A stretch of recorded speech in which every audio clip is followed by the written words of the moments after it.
जय सीताराम। हमारे इस वीडियो को देखने वाले सभी भाई बंधु को मेरा सादर सीताराम।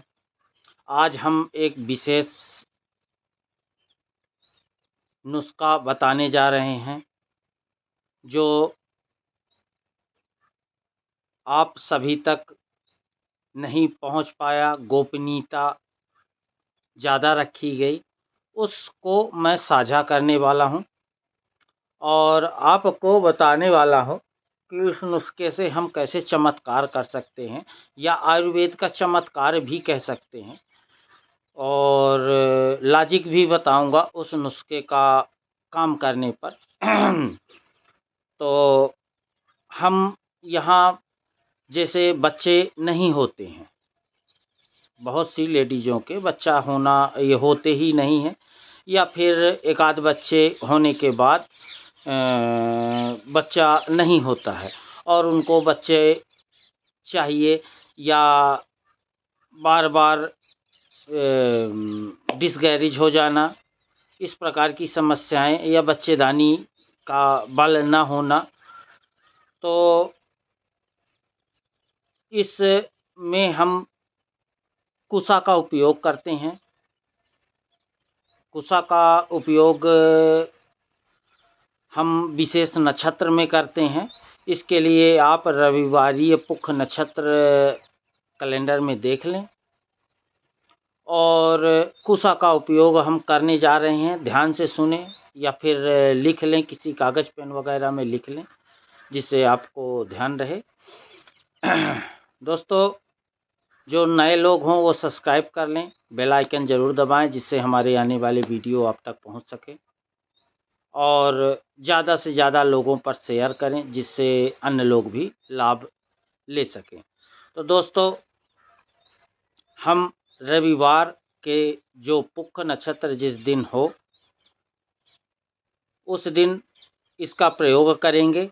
उसके एक दिन पहले आपको कुछ सामग्री लेके कुसा के पास जाना होगा, या फिर एक दिन पहले कहा जाए तो मान लीजिए अगर उदाहरण के दौर में 4 तारीख को पुख नक्षत्र है, रविवारी पुख नक्षत्र है, तो आप 3 तारीख को शाम को धुंधुल बेला जो कहलाती है या गौ बेला कहलाती है उसमें, या ब्रह्म मुहूर्त कह दे शाम का, तो उस समय आपको कुसा के पास जाना है। उसमें हल्दी, सिंदूर, सीजनेबल फल, कुछ मिठाइयाँ, कच्चा धागा, धूप, दीप, नैवेद्य इतनी चीज़ लेके आपको जाना है और जाकर उसको जल से स्नान करवाएं। दुग्ध हो सके तो दुग्ध से स्नान करवाएं और उसके बाद हल्दी लगाएं, फिर उसके बाद कुमकुम लगाएं, उसके बाद उसकी पूजा आराधना करें और उद्देश्य बताते हुए उसको कच्चे धागे से बांध के उस पौधे को चले आना है। अब बांध के आप चले आए, आने के बाद क्या करना है दोस्तों कि जैसे ही भोर हो या अगली सुबह हो उस दिन आपको नित्य क्रिया से फुर्सत होकर स्नान ध्यान करके पूजा पाठ करके फिर उसी तरह थाल को सजाना है या उसी थाल को ले जाना है और थोड़ी सी उसमें अक्षत या चावल शामिल कर सकते हैं।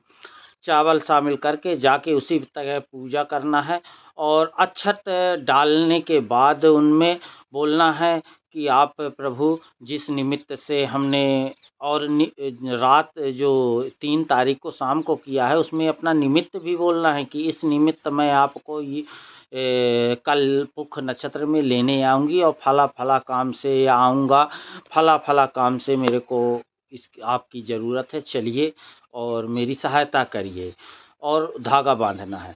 अगली सुबह फिर जाना है तो पूजा पाठ करने के बाद अक्षत देना है कि हे महाराज मैं आपको लेने आ गया हूँ या आ गई हूँ और आप चलें मेरी सहायता करें, मेरा फला फला काम बना दें।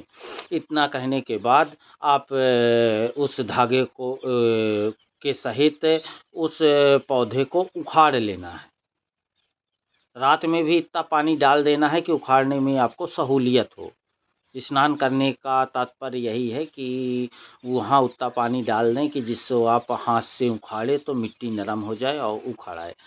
इसी प्रकार शाम को भी डालेंगे, सुबह डालेंगे तो मिट्टी मुलायम हो जाएगी और आसानी से उखड़ाएगी। उखाड़ने के बाद उसको ले आना है घर में। घर में मतलब गंगा जल से या पानी से अच्छे से साफ़ करके मिट्टी की, और थोड़ा सा गंगा जल और दूध का स्नान, फिर गंगा जल का स्नान, और स्नान करने के बाद फिर आप उसको धूप दीप दे के उसको पीस लेना है। उसको अच्छी तरह पीस लेना है, उसका पेस्ट बना लेना है। पेस्ट बनाने के बाद उसकी 3 खुराक बनाना है। 3 खुराक, और जड़ इतनी लाएं कि करीब 30 ग्राम के मात्रा में जड़ लाएं। 10 ग्राम जिस दिन लेडीज बाल धोती है उस दिन, जिस दिन लेडीज बाल धोएगी या तीसरे दिन बाल धोती हैं, कुछ 5वें दिन बाल धोती हैं।